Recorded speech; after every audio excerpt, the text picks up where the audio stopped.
The energy transition isn't just about new technology. It's also about rules, responsibilities, and how we use data in a smarter way. Today, we're asking, how can regulation keep up with AI and actually enable the energy transition instead of slowing it down? This is Powering the Future, a podcast series brought to you by Smart Grid Forums. One planet, one power grid. Joining us is Kristofer Fröjd from Ellevio to talk about where AI fits into the digital transition and what smart regulation should look like.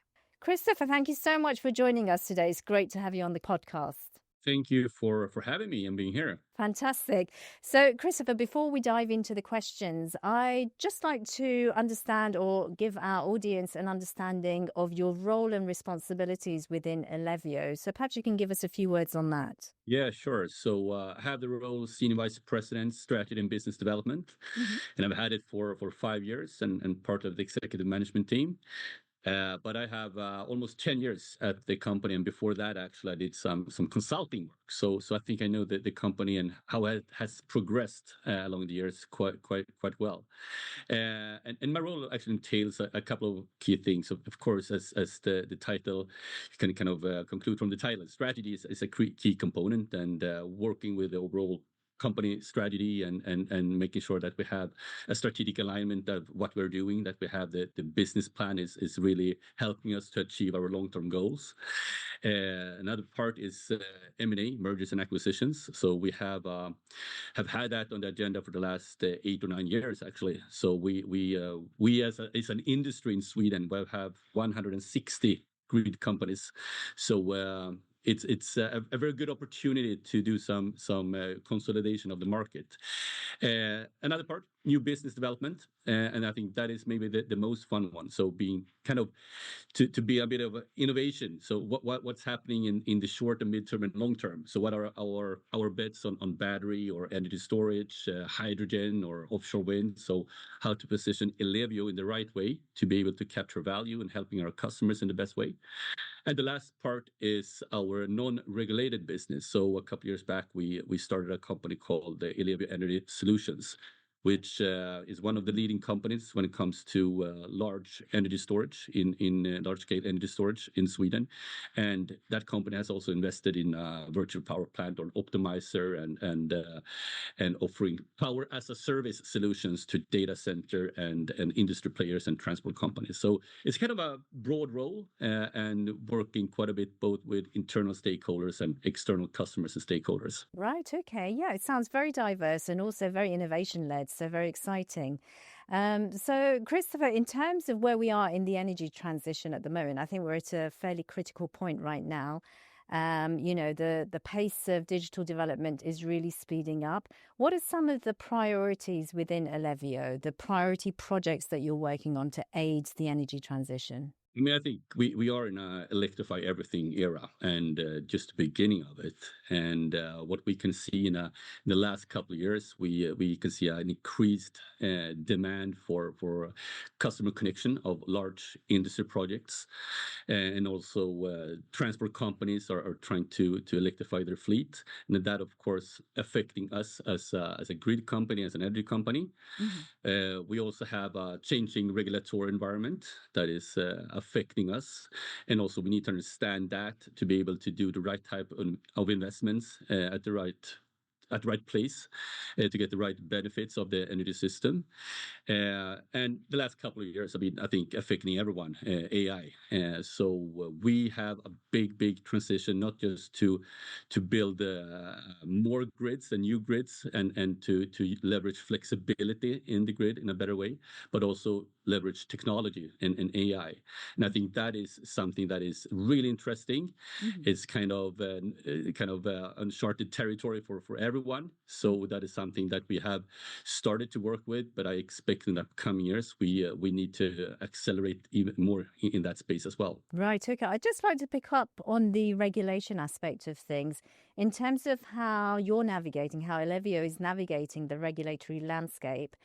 What are your national commitments, and how does that compare to the European-wide regional commitments for regulation? If you're a grid company, you need to it's big part of that is not just steel and copper. It's regulation. So the regulatory environment is crucial, and it's of course affecting how we are investing in our grid and in our company. The regulatory model is changed. We're going to have a new regulatory period in 2028, which is going to be quite a big change compared to the existing one. So currently we have had a one that is focusing quite a bit of our capex. So it's about building the grid, and now we're moving towards some more total expenditures. So it means that we need to be even better to utilize or flexibility in the grid and innovative solutions. So it's not just about building grid. It's going to be more catered toward how to maximize the output of the grid. And Sweden is connected. We have several neighboring countries, so we are a connected grid. So the whole, of course, European regulatory framework is affecting us, of course. And I think, all in all, I mean, regulation is good, but it's kind of it's kind of, I'm a movie guy. I'm a movie buff. So I think regulation is kind of the script. So if you have a good script and you have good actors, it's going to be a really good blockbuster movie.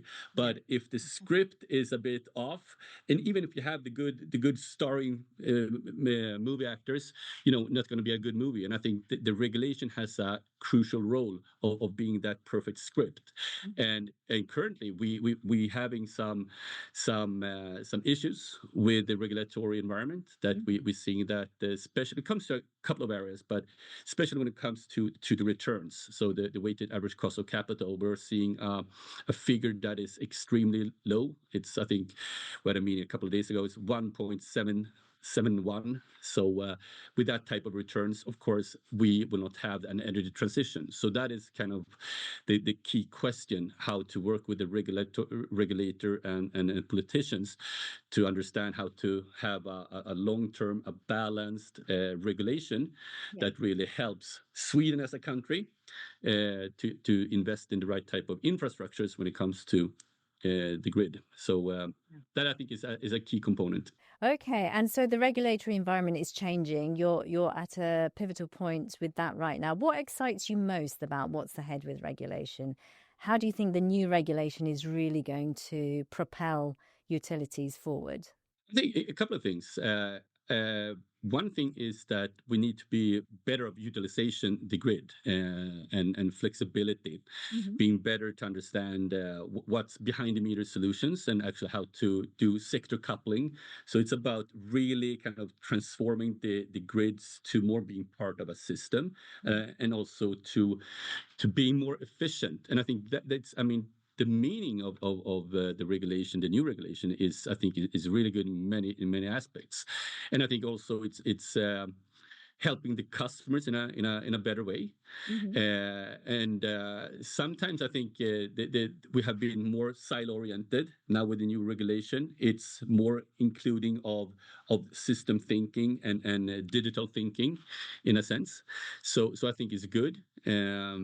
But looking back, I think one of the challenges has been that a regulatory period of 4 years sounds kind of long, but it goes fast because we are in an infrastructure business, and parts of our grid is more than 100 years old, and just our cables is 80,000 kilometers of cables, which is 2 laps around the globe. So I mean, it's to balance this kind of big mass and new technology components and grid and customers and changing dynamics. You have EVs and everything, and it's difficult. And I think the regulation can not always be kind of in the first row, so to speak. Sometimes you need to challenge the regulation a bit, and understanding that sometimes maybe the change needs to come before the regulation. So it's kind of we always need to help each other to because again, with the wrong regulation, you're going to have the wrong output.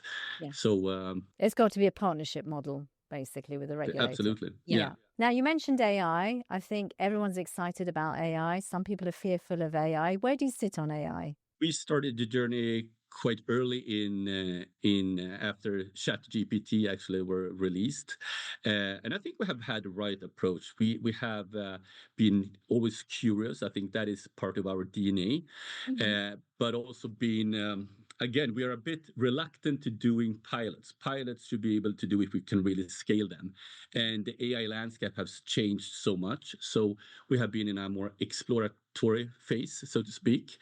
We did just I think 2.5 years ago, we put out or decided on a framework to really work on AI for two key dimensions. One was the everyday AI, so how to leverage Copilot, Gemini, ChatGPT, and really to understand what are the key people in the organization and in the key areas. So what can we do in legal, HR, or procurement to really start small and test it and scale it.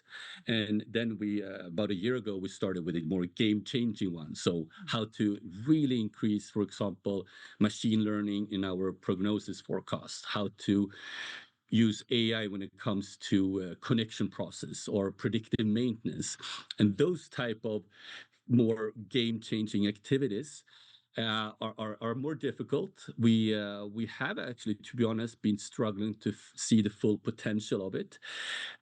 But also one of the key learnings is the data. You need to do the right type of investments to get the right type of value, and not just go to the LLMs or the transformer code. You need to have the right data. So if you don't have the right data, you're not gonna get the right outcome. It's about the script comparison when it comes to regulation. The data is key, and I think we have in some areas need to understand that we need to improve our data quality, and the amount of data we have as a company is huge. I mean, just looking back when we 15 years ago, we had more or less manual meter readings. Then we had smart meters that have automatic meter readings, and looking now, we have 15-minute meter readings, and also getting information about the phases and power, frequency, and stuff like that. So the data we have just about the grid is tremendous, and then we have more data about the customer. So to leverage that, it's still early days, but AI will be the key component to maximize the output. Absolutely. And we've been talking about the self-healing network for decades now, and it is looking like it's a possibility. What does this mean in terms of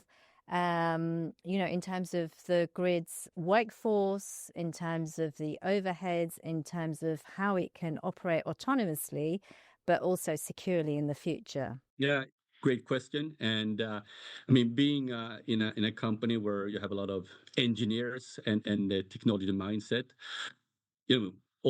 almost every resolution is new technology component. I think that has been the mentality. But when it comes to self-healing grid, I think maybe the biggest value, or sometimes the biggest hurdle, is among the culture, the people, and the processes. So it doesn't really matter how many sensors or smart meters and RTUs you have in the grid. If you cannot really do anything with information, and have the right processes and skill set, then you're kind of missing the opportunity.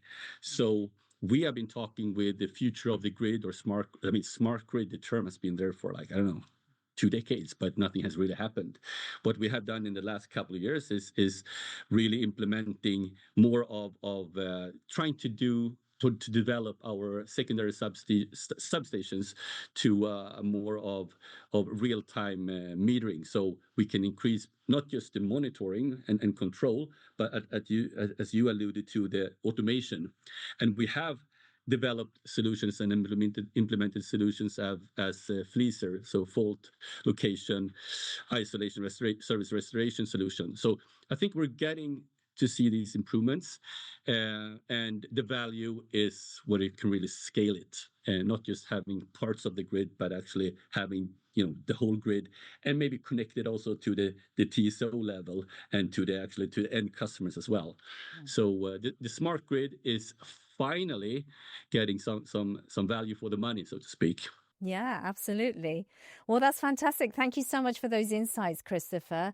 I'm delighted to say that you're going to be joining us at SGT26 in Paris in March of next year, and you're going to be sharing further insights on the flexibility panel on the plenary session. So we look forward to your contributions and discussions then as well. Thank you for joining us today. You have a great day.